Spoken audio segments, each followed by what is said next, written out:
Inspired by the 1955 film Death of a Cyclist about a couple that hide an accident involving a cyclist in an attempt to hide their affair, Crocodile starts out with a couple partying at a club. After the club and while heading home, they hit a cyclist. Mia, played by Andrea Riseborough, pleads with Rob, played by Andrew Gower, to get help for the man, but he refuses. So instead of calling for help or taking him to get help themselves, they decide to dispose of the motionless and keep the secret between the two, never to be spoken of again. Over the years, Mia tries to put this memory out of her mind and becomes a successful architect that dedicates her life to making the world and its structures more sustainable.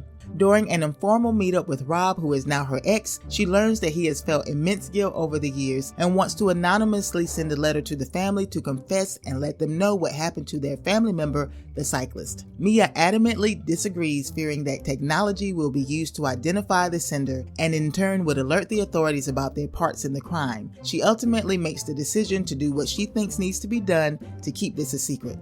Coincidentally, on the same night, an accident occurs on the same street as her hotel, involving a man and a self-driving delivery mobile. An insurance investigation was initiated shortly after, and the phrase being in the wrong place at the wrong time takes on a terrifying meaning. After being contacted by the insurance investigator thanks to facial recognition, Mia tries to avoid memory scanning by making up a story about the accident in hopes of sending the investigator on her merry way. Mia's decision to lie to the investigator about what she saw actually pulled her further into the investigation, and she's now required by law to allow a memory scan. By the end, what she thought would be a one-time act to protect her secret turned into a Terminator spectacle as she attempts to pick off anyone that could tie her back to the crimes, including what happened 15 years earlier. The twists and turns of this episode really made me think about how she would have handled this without living in a world backed by high levels of technology. Unlike the characteristics of the classic psychopath we hear about that hurts others due to a lack of empathy and simply not caring about the well-being of anyone else, Mia felt guilt and shame for the things she did. Every action she took wasn't for her own gratification, it was to get rid of the possibility of any witnesses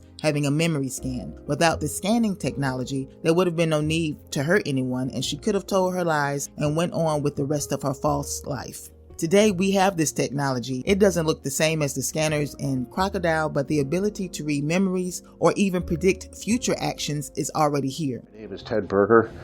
I'm a David Packard Professor of Engineering and a Professor of Neuroscience and Biomedical Engineering at the University of Southern California. I think that this is GF 2045 meeting is going to be a terrific meeting that will raise some of the most essential issues that need to be raised for the future of humanity. We can identify long-term memory codes in the behaving rat brain.